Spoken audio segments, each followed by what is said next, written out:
오늘 성탄절을 맞이하여서 함께 경배하러 온 예배드리러 온 여러분들을 진심으로 환영합니다. 성탄의 은혜가 여러분 가정과 개인과 그리고 일터에 늘 함께하기를 간절히 바랍니다.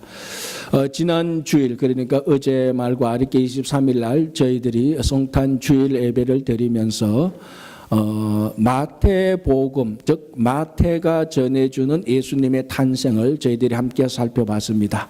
오늘 성탄절을 맞이해서 오늘은 누가복음을 통하여서 누가가 우리들에게 전해주는 성탄 소식, 즉 예수님의 탄생 소식을 우리가 같이 한번 살펴보려고 합니다. 누가복음은 예수님의 성탄을 본격적으로 오늘 본문 누가복음 2장 1절부터 사실은 20절까지 요 29절 안에 예수님께서 딱 탄생하신 그 과정을 저희들에게 전해주고 있습니다. 오늘 본문 1절이 이렇게 말합니다. 그때에 가이사 아구스도가 영을 내려. 이 아구스도라는 말이 이게 참 아직 입에 덜 익기도 하고, 이 아구스도는 사실은 아우구스투스죠. 우리가 성탄에 관한 내용을 살필 때 이 로마 또는 로마 황제를 뺄 수가 없습니다. 왜냐하면 성탄이라는 것은 예수님께서 이 땅에 오신 것은 진공 상태에 온 것이 아니고 2000년 전에 실제적인 현실 속에서 그대로 찾아오셨기 때문에 그렇습니다. 그러니까 2000년 전에 이스라엘 베들레헴 그곳은 로마가 다스리던 땅이었고 로마 제국의 영역이었고 그 로마 제국의 황제가 다스리고 있었기 때문에 로마 제국과 로마 황제의 영향을 벗어날 수가 없던 것입니다. 이제 그것을 잘 증거해 주는 게 오늘 누가복음 2장 1절 그때에 가이사 아구스도가 영을 내려 이렇게 말합니다. 먼저 이 가이사 아구스도가 누군가 하면은 전에도 한번 말씀드린 기억이 나는데 간략하게 말하면은 로마 제국의 유명한 두 명의 황제가 있습니다. 첫 번째가 줄리어스 시저, 그리고 그 다음에 줄리어스 시저의 후임이었던 케사르 아우구스투스, 이 두 명의 황제입니다. 줄리어스 시저는 우리가 말하는 로마 제국 전체를 디자인했고 파운데이션 기초를 놓았던 사람입니다. 그래서 우리들에게 잘 알려진 시오노 나나미야 그 로마인 이야기를 읽어보면은 그 사람 이론에 의하면은 줄리어스 시저는 천재 중에 천재다, 정치의 천재다 이렇게 말을 하고 있습니다. 실제로 그 사람이 생각했던 것, 그 사람이 디자인했던 것 그거대로 로마 제국이 다 흘러갑니다. 그리고 이제 그 후임이었던 케사르 아우구스투스, 원래 이 사람의 이름은 옥타비아누스죠. 이 옥타비아누스가 이제 다른 정적들을 다 제거하고 삼두 정치라 그러죠. 옥타비아누스하고 레피두스하고 안토니오누스, 이 세 사람 삼두 정치에서 최종의 승자가 옥타비아누스가 되고 마지막에 이집트 해전에서 그 이집트의 클레오파트라하고 안토니우스 연합한 이 연합군을 악티움 해전에서 이김으로 말미암아 완전히 다 평정하게 됩니다. 그래서 이 옥타비아누스를 원로원에서 아우구스투스라고 호칭을 합니다. 그리고 아우구스투스는 사람의 이름이 아닙니다. 황제의 호칭입니다. 애굽의 왕을 뭐라고 불렀죠? 우리가 바로라고 부른 것처럼, 누구든지 애굽의 왕을 바로라고 부르는 것처럼 이 옥타비아누스 이후에 로마의 황제를 아우구스투스라고 부르는 겁니다. 그래서 원로원에서 옥타비아누스를 아우구스투스, 그래서 오늘 성경 본문에 나타난 아구스토라고 부르는 겁니다. 근데 이 아우구스투스의 이름 뜻이 뭔가 하면은 존엄한 자입니다. 존엄자입니다. 여러분이 존엄자란 말 어디서 많이 들어본 것 같지 않습니까? 어디서 많이 들어보셨어요? 여러분 자세히 들어보면요, 북한의 김일성, 김정일, 김정은 할 때 존엄한 자라는 단어들이 가끔 나옵니다. 그는 그 나라 그 영역에서 최고 높이 있는 사람이거든요. 바로 그런 호칭인데 이 옥타비아누스가 아구스도 또는 아우구스투스 존엄한 자가 되는 겁니다. 그러니까 그 로마 제국에서 원로원이 공식적으로 당신은 이 로마 제국의 가장 존엄한 자라고 호칭을 줘버리는 겁니다. 그게 아우구스투스죠. 그러니까 이제 존엄한 자가 아우구스투스가 로마 제국 전체에 명령을 하나, 칙령을 하나 발표합니다. 그 칙령이 뭔가 하면 인구조사죠. 이제 세금을 매기든지 아니면은 그 병력을 부과하든지 그렇기 위해서 인구조사를 내립니다. 그러니까 로마 제국 전체에 이 아구스토 그러니까 아우구스도 또는 아우구스투스의 칙령 하나에 로마 제국 전체가 일사불란하게 다 인구 조사하기 위해서 움직입니다. 근데 이게 어디까지 영향을 미치는가? 저 갈릴리 나사렛 촌 중의 촌. 나사렛은 정말 촌이거든요. 그 갈릴리 나사렛 촌에 요셉과 마리아는 정혼한 부부가 있는데, 우리가 지난주에 살펴봤죠. 정혼한 부부가 있는데 이 사람에게도 영향을 미칩니다. 그래서 이 부부도 아우구스투스의 칙령에 의하여서 인구 조사하기 위해서 나사렛에서 베들레헴으로 올라가게 되는 것입니다. 그러니까 이 장면을 우리가 쭉 보면은 그 로마 제국 전체의 존엄한 자 아우구스투스의 말 한마디에 로마 제국이 좌지우지로 막 움직입니다. 절대 주관자입니다.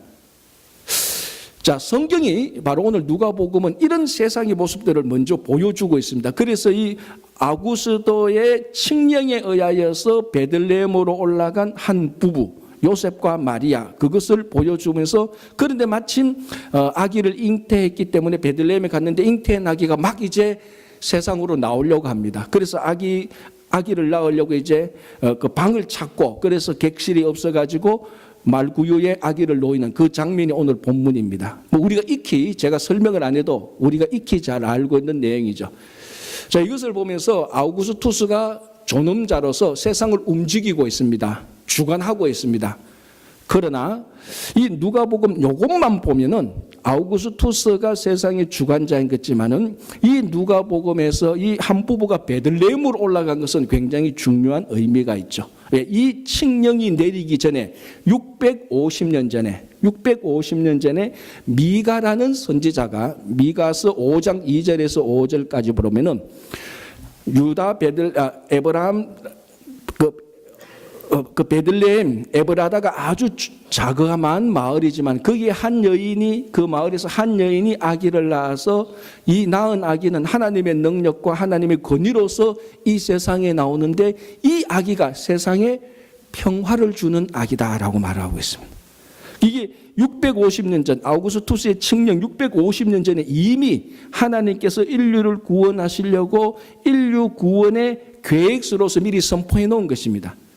이 미가스의 하나님의 구원 계획서하고 아우구스투스의 칙령하고 조합을 딱 해보면 하나 딱 맞아 떨어지는 게 있습니다. 뭡니까? 결국 아우구스투스의 칙령은 650년 전에 하나님께서 미가 선지자를 통해서 미리 예언한 것을 실행하고 있다는 것을 알고 있습니다.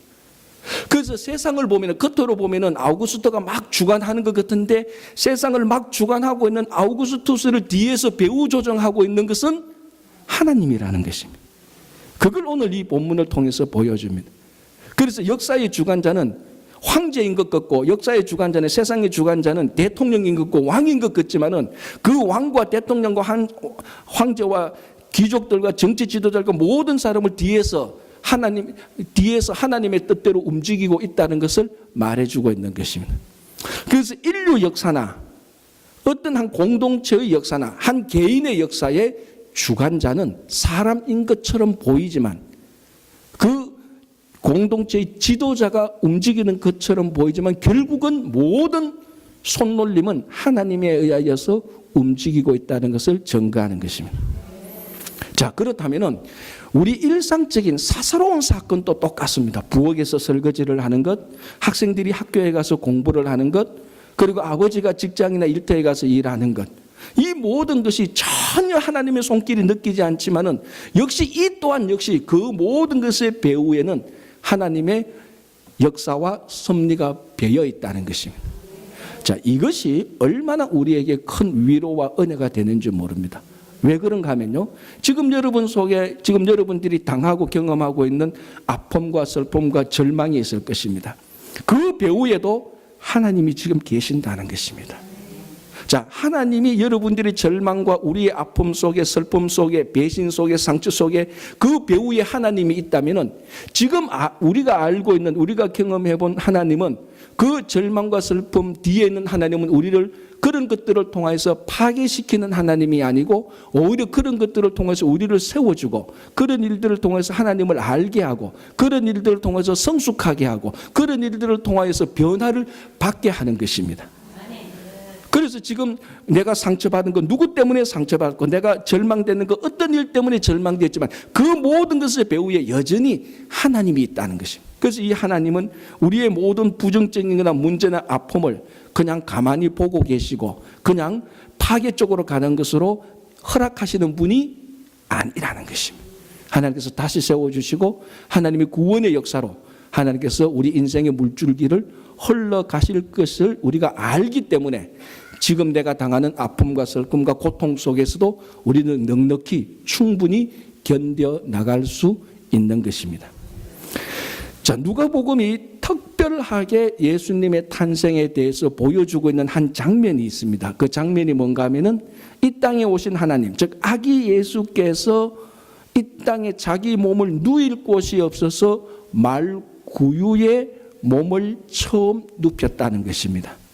그래서 그 고귀하신 몸이 하나님 그 자신이 이 세상에 실제로 오셔서 첫 번째 접촉한 지구상의 공간이 말구유라는 것입니다. 말구유는 말밥통이잖아요. 그게 깨끗하거나 정결한 것이 아닙니다. 비위생적이고 더럽고 비좁고 추하고 불편한 것입니다. 우리는 말구유 그러면 이게 예수님께서 탄생하신 말구유라 그래서 괜히 낭만적으로 느끼고 뭔가 우리가 많은 크리스마스 장식을 통하여서 예쁘고 아기자한 그런 장식을 생각하지만 실제로 여러분 말밥통은 돼지 밥통하고 다르지 않습니다. 거기는 흉측한 냄새가 나고 불편하고 아주 더러운 것입니다. 예수님께서 가장 거룩하신 분이 이 지구상에 오셔서 첫 번째 몸을 바로 거기에 접촉하시고 거기에 몸을 누이셨다는 것입니다. 자, 그리고 이 메시아가 오신 이 소식을 누가복음에 의하면 가장 먼저 들었던 사람이 바로 목자들입니다. 똑같습니다. 우리가 목자 그러면 막연히 낭만적이고 그 성탄절 밤에 하늘의 별을 바라보는 그리고 천사들의 찬송을 듣는 그런 목자라고 생각하는데 이 당시 목자는 정상적인 남자들이 가져서는 안 될 직업 5가지 가운데 하나입니다. 다시 말하자면 그거는 너무나 더럽고 추해서 우리 흔히 요즘 뭐 영어로 말하면 dirty job이죠. 더러운 잡. 그리고 경건치 못한 직업 5개 가운데 하나가 목자였습니다. 그러니까 이 목자는 뭐 일반 서민들 축에도 끼이지 않는 인도식으로 말하자면 불가촉 천민 집단입니다. 접촉해서는 안 되는 그런 사람들입니다. 굉장히 비루하고 미천하고 비천한 사람들이죠. 이 사람들에게 메시아가 오셨다는 그 거룩하고 기쁜 소식이 가장 먼저 전해지는 것입니다. 자, 그러면 첫 번째 성탄절에 그 귀한 소식을 들었던 사람들도 비루하고 미천한 사람이고 그 고귀하신 몸이 처음으로 몸을 뉘었던 말구유도 비루하고 미천하고 추한 것입니다. 그러니까 어떻게 보면 이 성탄절의 첫 번 예수님께서 오신 것은 고결하지도 않고 거룩하지도 않고 우리 몸에 낭만적이지도 않고 전부 다 추하고 비루하고 미천하고 더럽고 불결한 것입니다. 거기에 우주의 창조자 되시는 하나님께서 오신 것입니다. 이게 얼마나 큰 은혜인지 모릅니다. 왜냐하면 사실 그 신앙의 의미를 따져보면 바로 우리 자신이 목자와 같은 사람이고 그만큼 비루하고 미천한 사람이고 우리 자신이 말구유와 별반 다를 바가 없다는 것입니다. 우리가 얼마나 추하고 우리가 얼마나 미천하고 얼마나 비루하고 얼마나 우리 삶 속에서 추한 냄새를 풍겨내고 있습니까?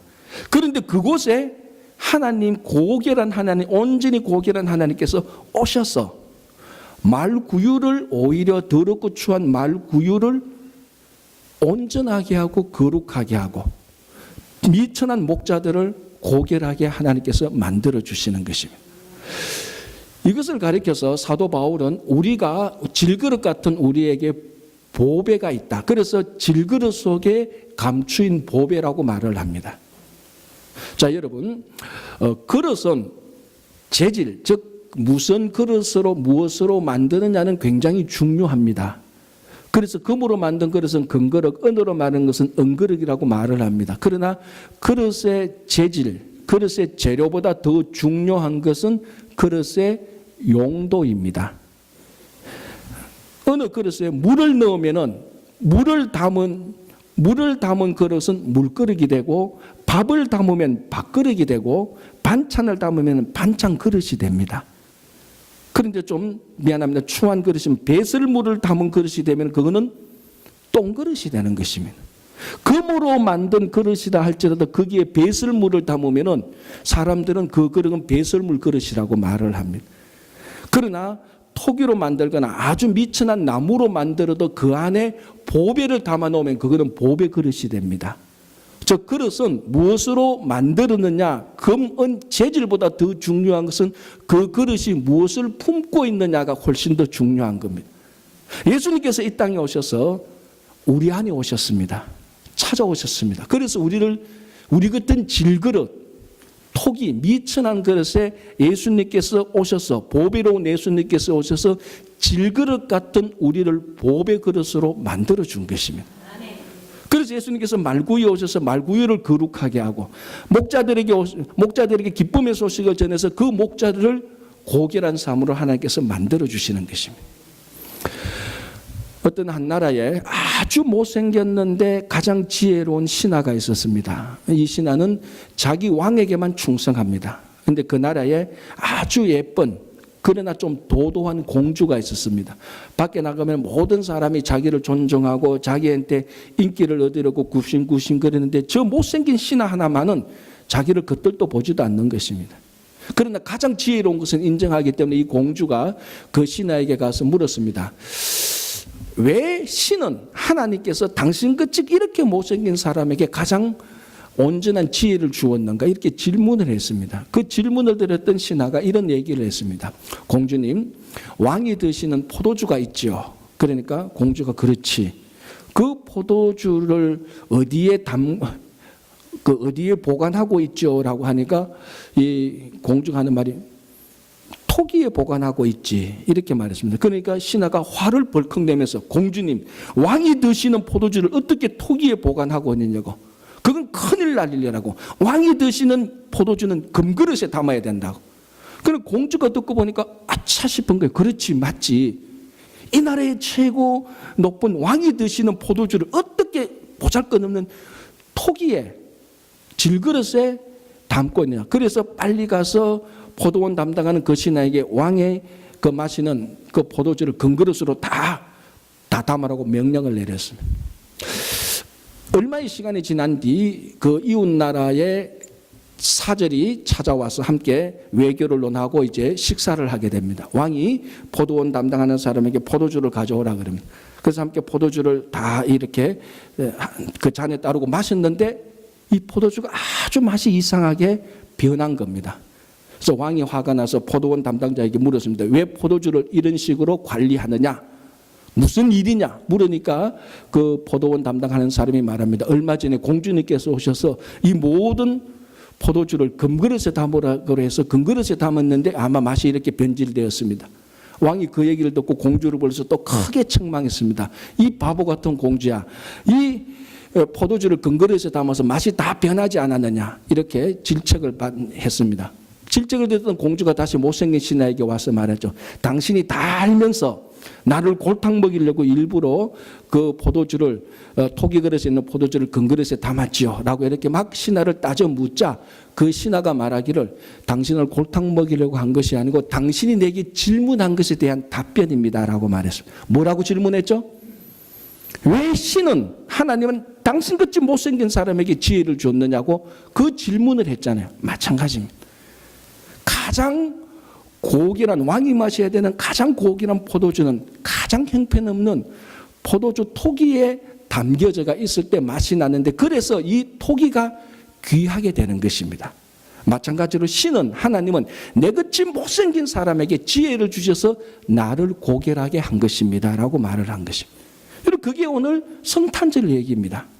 가장 미천하고 비루한 말구유에 하나님께서 친히 오셔서 거기에 몸을 누이셔서 말구유를 거룩하게 하신 것처럼 목자들에게 그 기쁜 소식을 미쳐서 목자들이 가장 중요한, 인류가 들을 수 있는 가장 중요한 소식의 담지자가 되어서 고결한 사람으로 만든 것입니다. 성탄절은 바로 말구유와 같은 목자와 같은 우리에게 찾아오셔서 우리를 고결하게 거룩하게 만드시는 날입니다. 그래서 성탄절에 아기 예수를 우리가 영접하게 될 때 말밥통과 같은 냄새나는 추한 비루한 우리들이 예수 그리스도를 영접함으로 말미암아 보배를 담은 보배 그릇이 되는 것입니다. 그래서 여러분들의 삶의 문제에 절망과 좌절과 그리고 아픔과 슬픔에 성탄절에 오신 예수 그리스도를 영접하게 될 때 예수님이 함께하고 있는 슬픔, 절망, 좌절은 반드시 희망과 기쁨과 그리고 즐거움으로 바뀌게 될 것입니다. 그게 바로 성탄절입니다. 자, 오늘 이 말구유에 누인 예수님을 자세히 한번 보십시오. 예수님께서 말구유에 누임으로 말미암아 가장 손해를 본 존재가 누굽니까? 말이죠. 밥통이 빼앗겨버린 겁니다. 그렇잖아요. 이게 어떻게 보면 우스운 우화 같은데 초대교회 교부들은 바로 이 부분에 집중했습니다. 초대교회 교부들은 이 본문 누가복음 2장을 추석을 하면서 말구유에 누이신 예수님을 보면서 말이 또는 다른 낙이나 소와 같은 짐승이 자기 밥통, 자기 밥줄, 자기 생명줄을 예수님에게 내어 놓았다라고 추석을 하고 있습니다. 자, 이사야 1장 3절을 보면 이런 내용이 나옵니다. 이사야가 시작하면서 이사야 선지자가 이사야에게 했던 이스라엘 백성들에게 선포하면서 했던 첫 마디가 이겁니다. 소도 그 임자를 알고 나귀도 그 주인을 아는데 이스라엘 백성들은 주인인 하나님을 모른다라고 질책했습니다. 소와 나귀도 자기의 주인이 누구인지 안다는 겁니다. 그런데 이스라엘 백성들은 자기의 주인인 하나님도 모르고 하나님 말씀을 듣지도 않고 순종하지도 않고 자기 멋대로 간다는 겁니다. 바로 그 본문의 말씀을 주석하면서 오늘 말구유에 누인 이 예수님을 보면서 이 말밥통의 주인이 이 말밥통에서 밥을 먹던 음식을 먹던 이 말은 주인인 예수님께서 오시니까 그 주인인 예수님에게 자기 밥줄을 생명줄을 내어 놓았다는 것입니다. 왜? 주인이니까. 말도 나귀도 이 땅에 오신 아기 예수님이 자기들의 삶의 주인인 것을 알고 자기 밥줄을 내어 놓았는데 그 당시에 사람들은 주인인 예수님께서 오셨는데도 객실에 방을 마련하지 않고 이쪽 저쪽으로 몰고 다니다가 결국 마구간에 말구유에 아기 예수님을 누이게 한 것이라는 것입니다. 여러분, 바로 성탄절은 하늘의 보좌를 버리고 이 땅에 오신 예수님입니다. 예수님께서 오신 날입니다. 그러니까 하늘의 보좌를 버리고 이 땅에 예수님께서 오시니까 자기 주인인 것을 알았던 말이 자기들의 보좌와 같은 밥줄을 예수님을 위해서 내어놓은 것입니다. 자기 생명줄을 내어놓은 것입니다. 마찬가지로 성탄절은 받는 것이 아니고 내어놓는 절기입니다. 예수님께서 하나님께서 자기 보좌를 내어주시고 말이 자기 밥줄을 내어놓은 것처럼 이 성탄절을 맞이하면서 우리도 예수님을 위해서 하나님을 위해서 정말 생명줄 밥줄을 내어놓을 수 있는 절기가 성탄절입니다. 그래서 성탄절은 받는 절기가 아니고 하나님의 영광을 위해서 내어놓는 절기가 되는 것입니다. 자, 마지막으로 하나 더 볼 것은요. 이 누가복음은 예수님께서 탄생하신 것에 대하여서 기쁜 소식을 온 백성에게 미칠 기쁜 소식을 목자들에게 전한다라고 말했습니다. 그리고 천사들이 목자들에게 말하기를 이 기쁜 소식의 내용이 뭔가 하면은 구주가 나셨으니 곧 그리스도 주시라라고 말을 합니다. 이분이 탄생하니까 하늘에는 영광이요 땅에는 기뻐하심을 입은 사람들 중에 평화다라고 말을 합니다. 자, 여기서 아기 예수님에 대한 호칭이 연속 3개가 나타납니다. 첫 번째 호칭이 뭡니까? 구주가 나셨으니, 구주, 영어로 말하면 Savior, 더 정확히 말하면 구원자입니다. 구주가 나셨으니 곧 그리스도, 크라이스트, 다른 말 The Anointed, 기름 부음을 받은 자, 이 단어가 메시아라는 단어죠. 그리고 또 하나 호칭이 나오는데 주, 헬라어는 퀴리오, 더 정하면 더 로드입니다. 아기 예수가 탄생했는데 천사들이 말하기를 이 아기 예수는 구원자고 메시아고 그리고 주님이다라고 말을 합니다. 그리고 이 아기로 인하여서 이 땅에 평화가 이루어질 것이다 말합니다. 이 아기가 태어난 것이 기쁜 소식, 복음, 죄송합니다. 헬라어로 유앙겔리온이다라고 말을 합니다. 자, 이 아기에게 붙은 것이 기쁜 소식이 붙어 있고 구세주가 붙어 있고 메시아가 붙어 있고 그리고 더 로드 주님이 붙어 있고 평화가 붙어 있습니다. 질문. 예수님께서 탄생하실 그 당시에 이 모든 호칭과 평화와 기쁜 소식을 한목에 갖고 있었던 유일한 한 인물이 있었습니다. 그 사람이 누구겠습니까? 그 사람이 바로 아우구스투스입니다. 아우구스투스의 묘비를 보면은 아우구스투스 황제가 태어나서 우리의 구원자가 된 기쁜 소식이다 이렇게 말을 합니다. 그게 유앙겔리온입니다. 오늘 복음으로 말하는 복음, 유앙겔리온, 기쁜 소식을 먼저 쓴 사람이 사실은 아우구스투스예요, 이 땅에. 그리고 이 아우구스투스가 아까 말씀드린 것처럼 삼두 정치를 끝내고 악티움 해점에서 안티오누스를 물리치고 난 다음에 그때부터 실제적으로 로마의 평화가 시작되었다고 역사가 정의하고 있습니다. 그래서 이 평화를 뭐라고 말하죠? 팍스 로마나, 로마의 평화입니다. 그런데 이 팍스 로마나가 일어나기 전에 로마를 공격하는 수없이 많은 이방 민족들이 있습니다. 그래서 로마 백성들, 로마 시민들의 소원은 이제 더 이상 전쟁하기 싫다. 전쟁이 끝나고 평화가 왔으면 좋겠다. 그게 로마 백성들, 로마 시민들의 소원이었는데 그 평화의 소원을 누가 이루었습니까? 아우구스투스가 이루었습니다. 그래서 아우구스투스가 로마의 평화를 이루니까 원로원이 자청하여서 아우구스투스 존엄한 자라고 붙여준 겁니다. 그리고 이 사람은 실제적인 왕이요, 메시아고 그리고 더 로드, 로마의 주인이 되는 것입니다. 그리고 그때부터 평화를 이루는 것입니다. 그리고 오늘 본문을 가만히 보면은 기쁜 소식, 구세주, 그리스도 또는 메시아, 더 로드, 주, 그리고 평화, 이 모든 것은 원래 아우구스투스에게 붙인 호칭과 명칭들인데 아기 예수가 태어나면서 천사들은 그 모든 명칭과 호칭을 옥타비아누스에서 다 가져와서 아기 예수님에게 다 붙여줍니다. 왜?